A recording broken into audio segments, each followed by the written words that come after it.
PC 주의 펄리터컬 커렉트너스는 번역하면 정치적 올바름 정도로 해석이 되는데, 올바르다는 진실과는 거리가 있습니다. 그래서 악용이 되는 경우로 봅니다.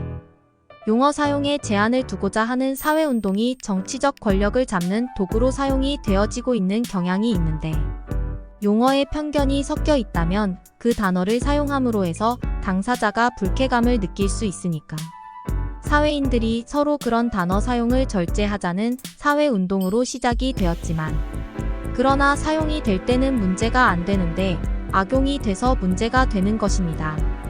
정치적 올바름이라는 말은 말의 표현이나 용어의 사용에서 인종, 민족, 언어, 종교, 성차별 등의 편견이 포함되지 않도록 하자는 주장을 나타낼 때 쓰는 말로, 특히 다민족 국가인 미국 등에서 정치적인 관점에서 차별 편견을 없애는 것이 올바르다고 하는 의미에서 사용하게 된 용어입니다.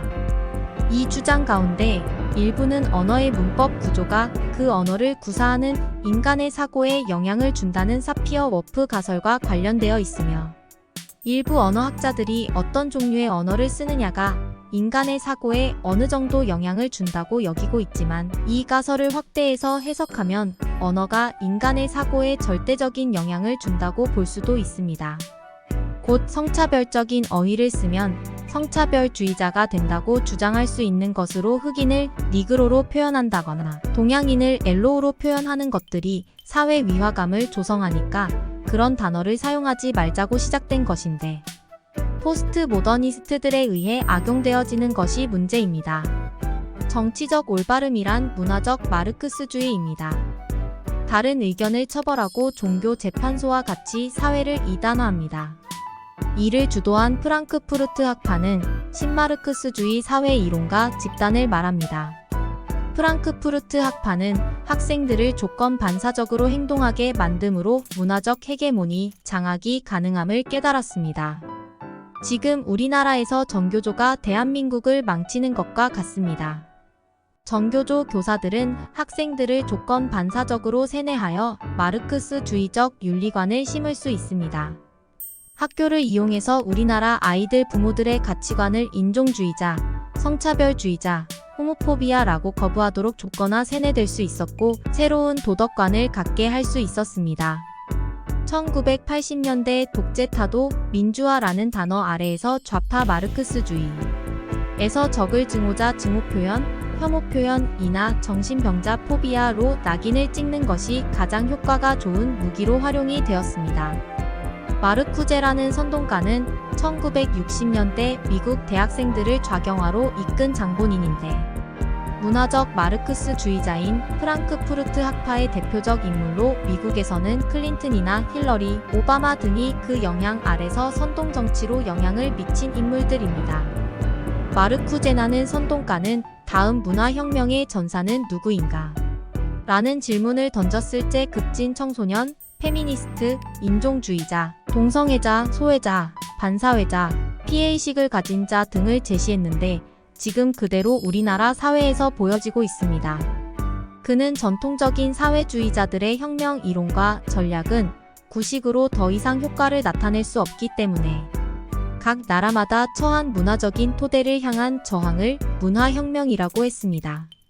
그는 우리가 착수해야 할 것은 전통이나 문화, 가치관, 법률, 상식 등 국가 시스템의 해체를 널리 확산시키는 것을 목적으로 한다고 주장했으며, 이미 미국 정계를 장악하고 있고 재계의 딥스테이트들과도 결탁을 해서 그들의 자금으로 정치 선동을 일삼으면서 그들의 부를 축적해주고, 자신들은 권력을 취하는 방법으로 밀착되어 왔는데, 우리는 이것을 글로벌리스트들이라고 합니다.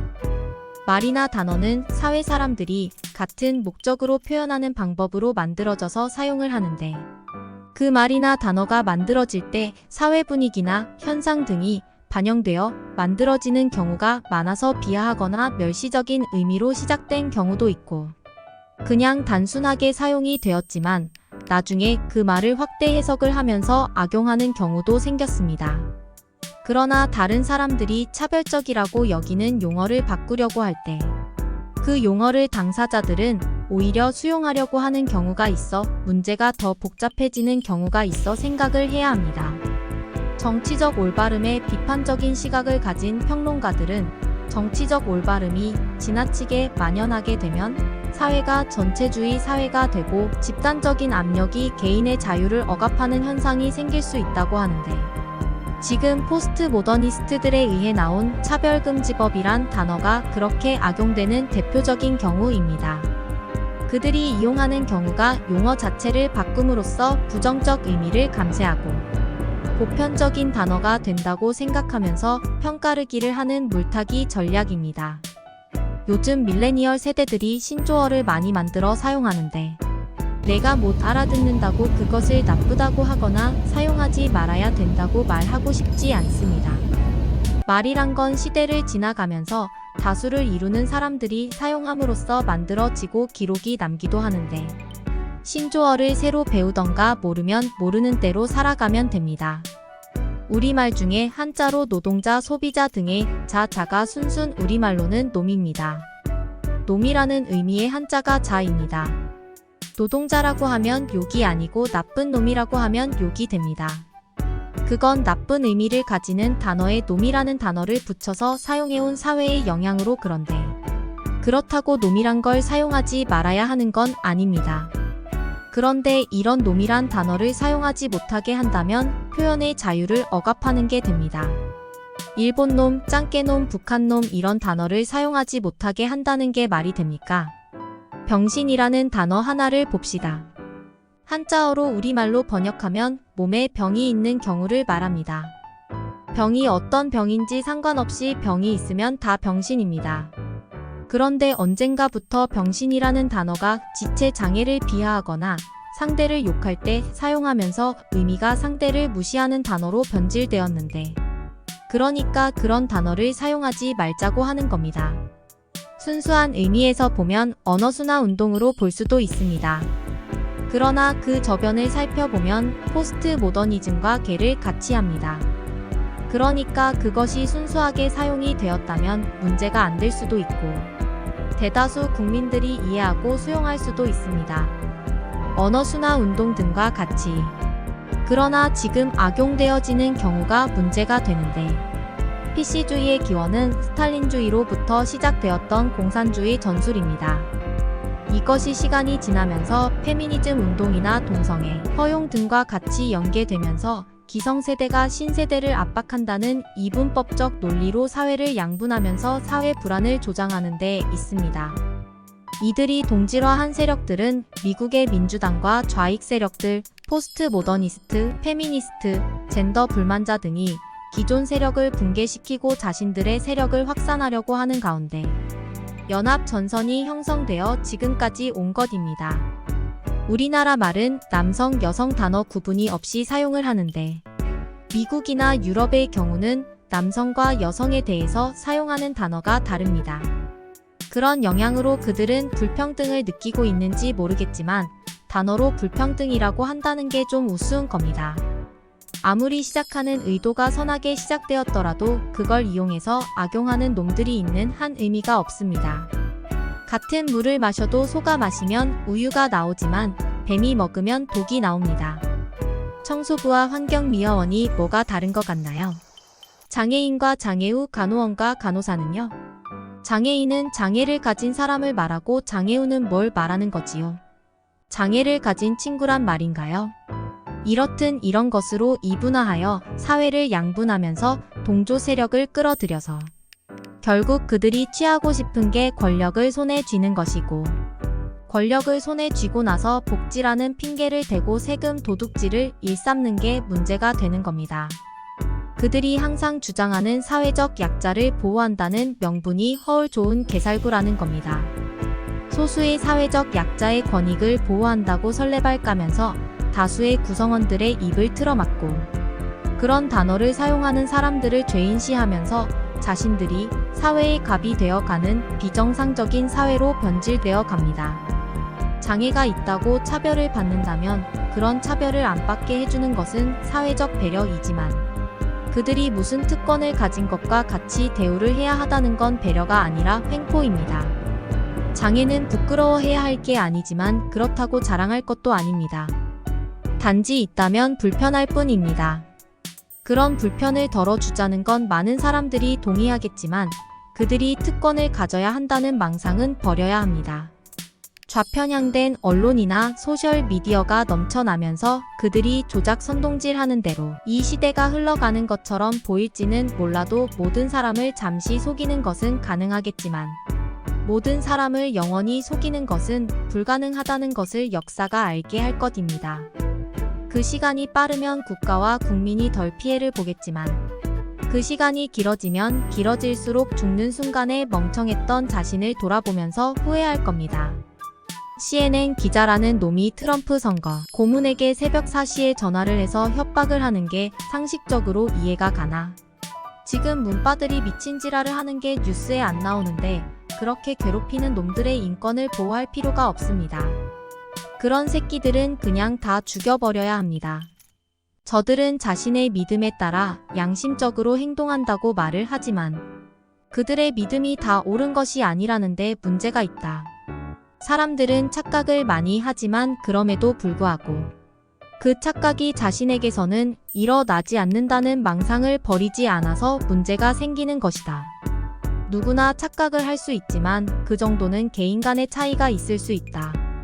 심리학자들이 연구한 결과를 보면 우리는 스스로 착각한다고 생각한 것 보다는 훨씬 많은 착각을 하며 살고 있다는 것이다. 우리는 많은 지식을 가지고 있다. 학교에서 사회생활에서 가족들로부터 친구로부터 등등 관계를 가지고 생활을 하면서 습득하는 지식은 많고 다양하다. 그렇게 알고 있는 내용들이 얼마나 진실인가를 믿는 정도에 따라 사회적 병폐를 낳기도 한다. 우리가 아는 과학적 지식들이 지금은 옳다고 인정되고 있지만 과연 미래에도 옳은 것이 될지는 모르는 것이다. 코페르니쿠스의 지동설, 뉴턴의 만유인력 법칙, 아인슈타인의 상대성 이론 등등. 우리가 절대적인 진실로 믿고 있는 저런 내용들이 부분적인 오류로 인해 추가적인 설명이 필요한 이론들로 나타나고 있다. 그래서 절대적이라는 것이 아니라는 말이다. 관찰되는 현상을 설명하기 위해 만들어진 가상의 이론인 상대성 이론이나 빅뱅 이론들이나 견해나 주의학설인 천동설, 지동설 등은 진실로 알려지며 교육을 통해 지식으로 전달되지만 이것들은 일부가 확인된 이론일 뿐이지 절대 불변적인 진실은 아니라는 것이다. 그런 오류는 과거의 역사에서 수도 없이 많이 있어 왔기에 앞으로도 없다고 단정할 수 없다. 1600년 로마의 철학자 브루노는 지금은 우주 탐사로 확인된 지동설을 그때 주장했다가 거짓말을 했다는 이유로 화형을 당했다. 그 당시는 천동설이 진실로 받아들여졌기 때문에 지동설을 거짓으로 만들어버린 것이었다. 이와 같이 사람들이 믿는다고 모두가 진실은 아니라는 것이다. 그럼에도 불구하고 많은 사람들은 자신이 믿는 것에 대한 확실한 신념을 가졌다면 그것만을 진실로 생각하는 착각을 한다. 그래서 아무리 진실이라고 열심히 믿어도 그 믿음이 결코 진실이 되는 것은 아니라는 것이다. 논리 검증이 필요한 과학적 진실도 이럴진데 역사는 더 수많은 왜곡이 따른다. 역사적 사건들은 과거에 일어났던 일들에 대한 단편적인 내용으로 추론을 하는 것으로 그 기록을 남긴 사람들의 의도나 사고에 따라 기록되어진 것이라 꼭 진실되다고 할 수 없다. 사람들은 착각한 줄 알면서도 그 착각을 계속하는 것은 불가능하지만 그것이 착각인 줄 알면서도 계속 우기는 거짓말을 한다. 자기들이 저런 오류에 빠진 이유는 자신은 객관적으로 사실관계를 파악하고 신중하게 판단하기 때문에 착각을 하거나 편향된 판단을 내리지 않는다고 생각하면서 반대로 자신이 아닌 다른 사람들은 그러한 오류에 빠질 확률이 높다고 맹신하는 데서 생기는 불편한 사실이다. 미국 의회에서 PC주의자들이 행하는 작태가 가관이라 이제 미국은 민주주의 국가로 부르기 어려울 것 같다. PC주의라는 용어는 편견이 섞여 있는 언어를 사용하지 말자 라는 사회운동의 일종으로 용어의 개념을 달리 바꾸면서 부정적인 의미나 반감을 상쇄시키고 그것을 일상적이고 평범한 것이라고 주입시키는 효과가 있는데 미국 의회에서 선서를 하고 나서 A맨이라고 하는 단어가 맨이라는 남자를 표현한다고 A 위먼이라고 해야 한다는 우스꽝스러운 작태를 보았다. 에이맨의 단어 출발은 히브리어로 그 말씀이 옳습니다 라는 의미의 단어이다. 그런데 여기에도 맨은 남자를 의미하기 때문에 사용하지 말아야 하고 AWONEM을 같이 사용해야 한다는 해괴망측한 소리를 하면서 짓거리는 작태를 보았는데 이것이 타 종교의 자유를 인정해준 기독교의 문제이다. 이슬람이 하는 것처럼 다른 종교로 개종을 하면 죽여버리는 것을 하면 저런 미친 짓거리가 없어진다. 지금 종교의 자유를 허락한 미국이 개국 이념인 프론티어 정신의 기독교적인 정신이 짓 밝히고 자유를 보장한 언론 때문에 공산주의의 짓 밝히고 기업의 자유를 보장한 덕에 딥스테이트들에 의해 금권과 언론이 공산주의와 결탁한 세력의 짓 밝히고 있다. 우리나라도 같은 문제를 겪고 있는데 종북 좌파들은 북한의 지시에 따르던 자주적으로 생겨났던 빨갱이인 것을 빨갱이라고 하면 입에 개거품 물면서 색깔론으로 몰고 가면서 미친 개주접을 떠는 공산당 잔재들이 득세를 하니 나라가 말이 아니다. 자기들이 약할 때는 소수의 인권을 보장하라고 개거품 물고 지들이 득세를 하니까 이제는 다수의 권리라고 하는 저런 놈들과 대화라는 건 불가능한 거다. 모든 것이 지들이 기준이 되는 잣대라 지들이 하면 불법 부당한 일도 당연히 해도 되는 일이고 지들과 반대되는 사람은 작은 잘못도 부풀려 적대시하는 개작태가 지금 이 나라 현실이다. 다수의 의견을 따르더라도 소수를 무시하지 말라는 민주주의가 저것들에 악용되는 경우를 지금 우리가 보고 있다. 이 나라는 도덕이나 중도라는 말을 쓰는 인간들이 망치는 거다. 극단주의에게는 극단주의적이 대응을 해야 마땅한 것이지 언제 우리 목에 칼을 들이댈 줄 모르는 놈들에게 아직 죄를 저지르지 않았으니까. 무죄 추정이라는 인간들이 인간 말종들이다. 술을 먹고 칼을 휘둘렀는데 다친 사람이 없으니까 무죄라고 할 거면 그 칼 앞에서 지가 서 있으면 된다. 그런데 정작 그들이 그런 상태가 되면 살인 미수라고 몰아붙인다. 지금까지 이 나라가 이만큼 성장을 한 건 반공이라는 개념이 있었기 때문에 나라를 지키려고 헌신한 기성세대 덕에 지금의 이 나라가 있는 것인데 배부른 문해돼지들을 정교조라는 공산당 졸개들이 세뇌를 시키면서 이 나라 꼴이 이 모양이 된 것이다. 미국 하원의장을 지내고 있는 낸시 펠로시가 이번 미국 의사당 난입 때 자신의 노트북을 분실당했는데 거기에는 여러 정보들이 있었던 것으로 보인다. 민주당 플레이북은 트랜지션 인테그러티 프라젝트로 알려진 것으로 미국 내의 그림자 정부의 우두머리인 조지 소로스와 연관된 100여 명 이상의 전현직 고위 정부 관리들과 선거운동 지도자, 학계, 언론인, 여론조사 전문가, 전직 연방 및 주 정부 관리들이 참여하여 집필한 것으로 이 프로젝트는 2020년 대선과 정권, 이양 과도기에 미칠 수 있는 문제들을 점검한 내용이다. 그들은 힐러리가 트럼프에게 대선에서 패배한 이후부터 이런 것들을 준비해 왔는데 2020년 트럼프가 당선이 될 경우 뒤집기를 모의하기 위해 TIP 모임의 워게임즈에 참여하였고 정부를 전복하기 위한 색깔 혁명 집회 선동을 사용하는 방법에 대하여 관련 기관장들이 미리 학습하고 연습해서 사용할 수 있도록 상세한 개념의 플레이북을 만들었다. 그 중에 하나가 작년 8월 27일 테드 휠러 오리건주 포틀랜드 시장에게 보낸 이메일이 공개되었다. 그 당시 포틀랜드시에서는 블랙 리브즈 매터이라고 흑인이 사망한 사건을 가지고 PC 주의자들과 민주당의 사주를 받은 색깔 혁명자들이 포틀랜드 도시 전역에서 폭동을 일으키고 있었는데 그때 경찰서, 카운티 교도소, 연방 법원 및 포틀랜드 시청을 포함한 여러 연방 기구 및 시 재산에 대한 기물 파괴가 진행 중이었다. 낸시 펠로시 하원 의장은 이때 포틀랜드 시장에게 민주당의 플레이북인 전술 교본을 보내면서 그 내용에 따르라고 요구했다. 민주당의 자금과 사주를 받은 색깔 혁명자들은 매일 밤 연방 요원들과 충돌을 했으며 격렬한 시위와 방화 약탈로 도시가 마비 상태에 이르렀고 관세 국경보호청에서는 무정부주의자들이 포틀랜드에서 연방 자산을 훼손하고 연방 정부 직원들을 다치게 할 의도로 조직적 시위를 벌인다고 연방에 도움을 요청하자 트럼프 미국 대통령은 포틀랜드를 도우려는 것이지 해치려는 것이 아니며 연방 자산과 국민들을 보호해야 한다고 7월에 100여 명의 연방군을 투입하여 시위 사태를 진정시키려고 했으나 민주당 소속인 휠러 포틀랜드 시장은 낸시 펠로시가 지시한 대로 연방군이 상황을 더 악화시킨다고 연방군이 떠나달라고 요청을 하면서 색깔 혁명을 주도하는 안티파들이 더 포틀랜드시를 폭력 상태로 만들게 유도했다.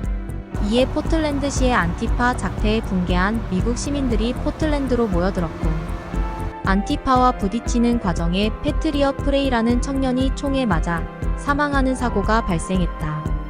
그런데도 휠러 포틀랜드 시장은 낸시 펠로시가 지시한 대로 트럼프 대통령을 폭력 시위를 장려했고 암묵적인 승인을 했다고 공개 비난을 하면서 지금도 포틀랜드시에서는 안티파들이 거리를 장악하고 무정부 상태로 대치 중에 있으며 그 배후에는 민주당과 휠러 포틀랜드 시장이 있는 것이다. 그때 휠러 시장은 트럼프 대통령에게 당신은 현대 역사상 어떤 인물보다 우리를 더 많이 분열시키려고 노력했으니 이제 나는 당신이 만든 폭력을 그만두게 할 것이라며 적반하장인 소리를 했다.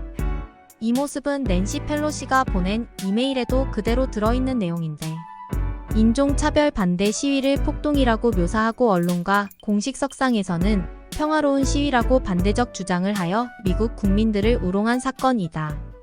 이메일 전문은 아래와 같다. 당신이 포틀랜드에서 발생한 폭동에 대해 어떻게 대처하는지 봤습니다. 검증된 민주당의 플레이북에 따를 것을 촉구합니다. 다음과 같은 내용을 함께 확인하고 싶습니다. 1. 아무런 문제도 없다고 부인하세요. 언론이 도와줄 겁니다. 2. 모든 것이 평화롭고 평온하다고 언급하세요. 역시 언론이 도와줄 겁니다. 3. 격렬했던 상황이 가라앉으면 카메라 앞에 가서 법을 위반한 사람들을 지지하세요. 언론은 이로 인해 당신을 찬양할 것이고 당신은 새로운 영웅이 될 겁니다. 저를 믿으세요. 4. 더는 질서를 유지할 수 없는 상황이 되면 트럼프를 비난하세요. 이 항목이 가장 중요합니다. 이 방법은 우리가 사용할 때마다 매번 통했습니다. 언론 역시 제게 그들이 도울 것이며 우리가 어떤 주장을 해도 팩트 체크해 줄 것이라고 말했습니다. 이것은 정치적인 금맥입니다. 텔레비전에 출연해 트럼프를 비난하고 어떠한 지원도 거부하세요. 우리는 대선 이전에 트럼프에게 어떠한 승리도 허용해서는 안 됩니다. 행운을 빌며 낸시 펠로시. 이런 모습은 이미 우리나라에서 보고 있는 모습인데 미국 민주당이 중국 공산당의 지시를 받는 상황으로 보인다. 정치를 하는 이들이 자신들의 정권욕에 눈이 멀어서 국민을 우습게 아는 것이다. 더욱이 한술 더 떠서 빅테크들이 미셸 오바마의 지시에 따라 트럼프 대통령의 트위터와 페이스북, 유튜브를 모두 차단하는 걸 봤다. 힐러리나 오바마나 대통령을 그만두고 나서 짧은 기간에 1천억 원이라는 큰 돈을 손에 쥔 것이 저들의 비리이다. 정치가 돈의 노예가 되면 국가와 국민은 더 이상 권리가 없다. 그런 자들이 선출된 자들이라고 떠들기 때문에 문화적 마르크스는 공산주의라기보다는 새로운 사회주의이다.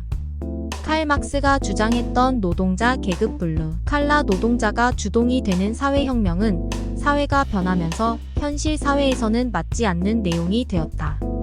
그래서 근래의 네오 막시즘에서는 단지 노동자, 농민은 그들에게 떡고물이나 얻어먹으면서 이용당하는 쓰레기들로 전락했다. 네오 막시즘에서는 그들은 혁명의 주체도 아니며 이용해먹고 토사구팽해야 하는 대상일 뿐이다. 네오 막시즘에서는 인종이나 젠더 그리고 트랜스젠더의 권리 등을 주장하면서 소수의 권리를 찾아주는 것이 도덕이라고 선동을 한다. 이런 사상이 좌파가 대학 캠퍼스를 점령하면서 발생했는데 미투 운동이나 BLM, 여성들의 생물학적 남성의 반대 등 성차별들을 내세우면서 편을 가르는 분열을 시키는 것에서 시작한다. 이런 시발점이 되었던 것이 대학이었으며 배부른 돼지들을 양산한 후유증이고 노무현이 이 나라에서 시도한 정책이기도 하다.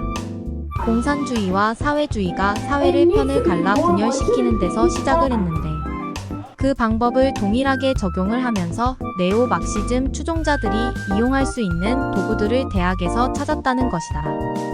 부르조아와 프로레타리아로는 성공하기 힘들었던 이유가 중세봉건 사회처럼 계급 사회가 아니기 때문에 언제든지 두 계층 간에는 이동이 가능했다. 그러니까 사람들이 프로레타리아에서 부르조아로 이동할 희망이 생기면서 그들의 편가르기는 실패를 했다. 그래서 그들은 그런 것이 불가능한 것을 목표로 삼아 찾기 시작했고, 그것이 인종, 종교, 남녀 등 비가역적인 것들이었다. 그들은 소수나 약자를 우선한다면서 흑인이나 라틴계는 괜찮지만 백인은 안 되고 여자는 되지만 남자는 안 된다는 이분법을 사용한다. 성소주자는 되지만 이성애자는 안 되고 불법 체류자 가족은 보호 대상이지만 자국민 가족은 보호 대상이 아니라는 논리다.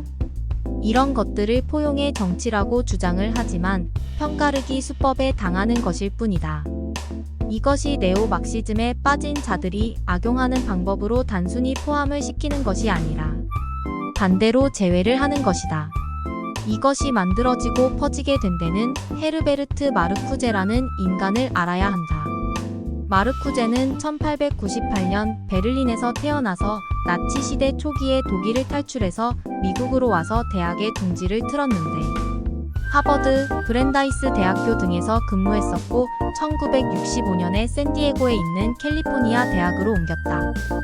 그는 대학에서 안락한 가정 출신들이 편안한 대학 생활을 즐기는 학생들을 어떻게 세뇌시킬 수 있었을까 의구심을 가질 수 있지만 그때 사회상은 그렇게 자란 나태한 돼지들이 미쳐 날뛰기에 좋은 여건들이 있었다. 처음에는 미국이라는 나라에서 그런 선동을 할 대상을 찾기가 어려웠다. 노동자들은 기존의 질서를 타도하기보다는 오히려 열심히 산다면 자신들도 억만장자나 백만장자들이 되지는 못할지라도 사는데 불편이 없는 중산층 부르조아가 될 수 있다는 희망이 있었고 그런 사회복지가 이루어지고 있었다.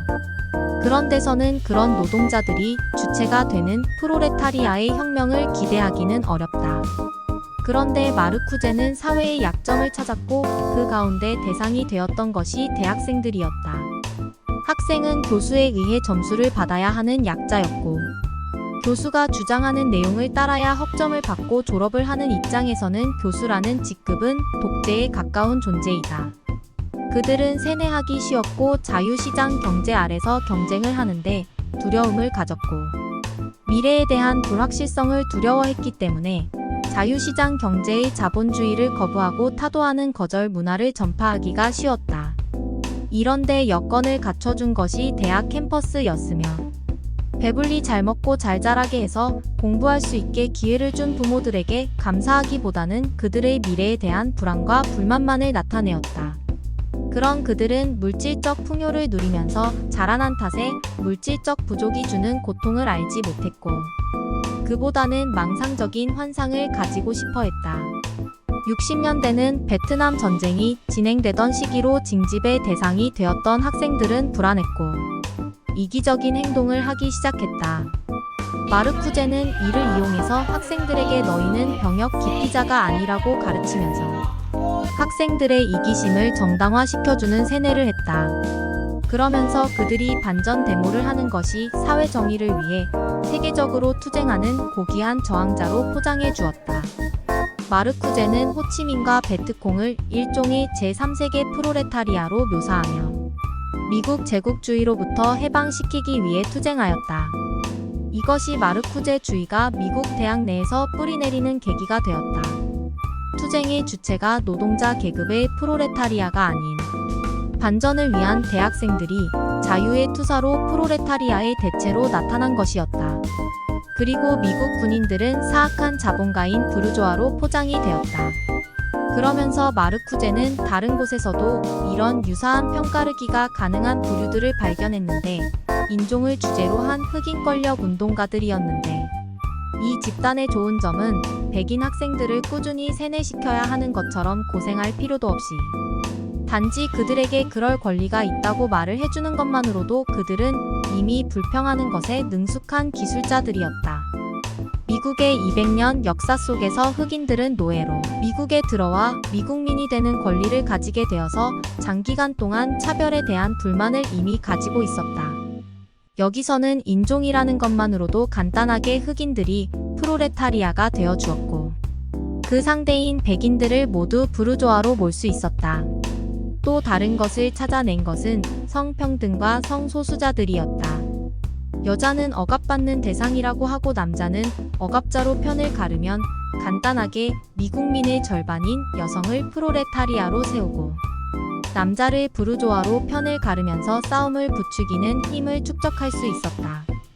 이렇게 마르쿠제는 이기적인 대학생들과 불만을 품고 사는 흑인들, 그리고 남녀 평등을 주창하는 페미니스트들을 모아서 편을 가르고 그들과 다른 쪽 사람들을 모두 적으로 삼으며 공격적인 대상을 삼을 수 있었다. 마르쿠제는 자신이 가르친 급진적 학생들이 급진적 교수가 되어 더 많은 세력이 생겨날 것을 바라면서 꾸준히 세력을 확장했다.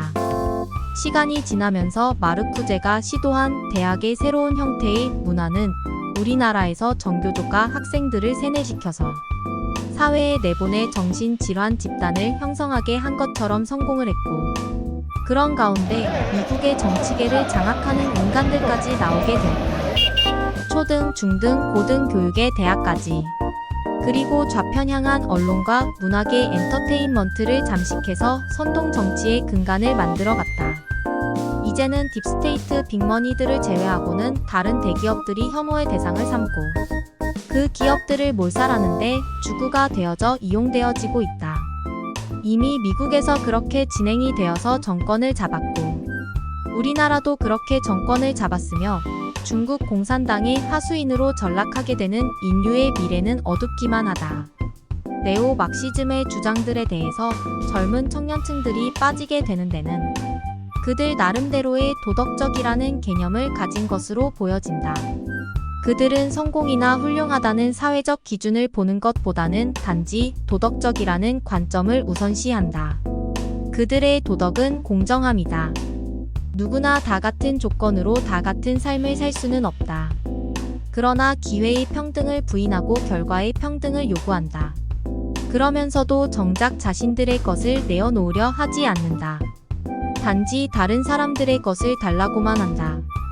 그래서 다른 사람보다 자신이 더 가진 것에는 문제가 없고 다른 사람이 자신보다 더 가진 것에는 문제를 제기한다. 이것이 그들이 주장하는 공정함이다. 사람들의 개성이 다르듯이 그들에게 능력도 다르고 운도 다르다. 어떤 결과로 생긴 부는 그걸 얻게 되는 능력이나 노력, 그리고 운이라는 것에 의해 결정되어지지만 그런 것의 기초가 되는 것은 자신의 선택적 결정이다. 남이 주는 것이 아니라 자신이 선택을 한 결과에 대해서 만족하지 못하고 불만을 나타내는 것은 정상이 아니다.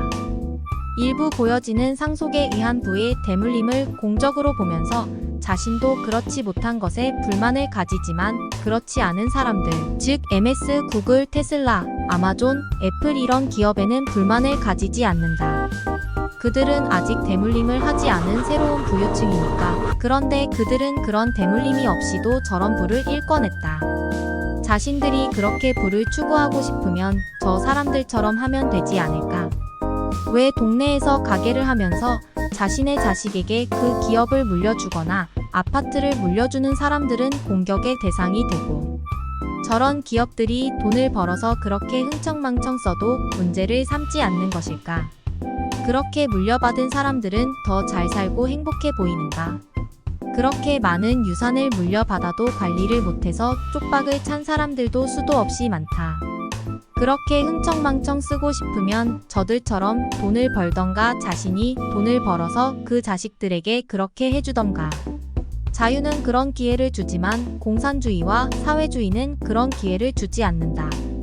권력으로 부를 창출하면 권력에 의해 망한다. 누가 그것을 지켜주지 않으며 그들은 쉽게 권력을 잡아서 부를 쟁취하려고 한다. 단지 노력하지 않아도 땀을 흘리지 않아도 쉽게 되어지는 것처럼 보이기 때문에. 그러나 그 권력이라는 것은 자신의 목숨을 내어주는 것이 될 것일 뿐이다. 자신의 노력이 대가를 받지 못하는 공산주의와 사회주의를 추구하는 인간들은 결국 자신의 땀과 노력이 타인의 것이라는 것을 죽을 때 알게 될 것이다. 자신의 능력과 자신의 노력으로 자신이 선택에 의해서 만들어낸 것을 소유하지 못한다면 그 자신부터 그렇게 하면서 살면 된다. 남의 것을 도둑질하지 말고. 그러면 그는 그냥 굶어 죽게 될 것이고 그런 인간들이 사라지면 세상은 평안해질 것이다. 그러나 그런 주장을 하는 놈들은 끝없는 탐욕으로 죽을 때 아무것도 가져가지 못하는 것을 알면서도 그 자식에게 그렇게 도둑질한 것을 물려주기 위해서 발버둥 치는 것을 보면 역겨운 것이다. 내가 나를 위해서 살아가는 것이 자유민주주의이고 내가 필요하지도 않고 원하지도 않으며 다른 사람의 꿈을 이뤄주기 위해 나의 것을 희생해야 하는 것이 네오막시즘이다.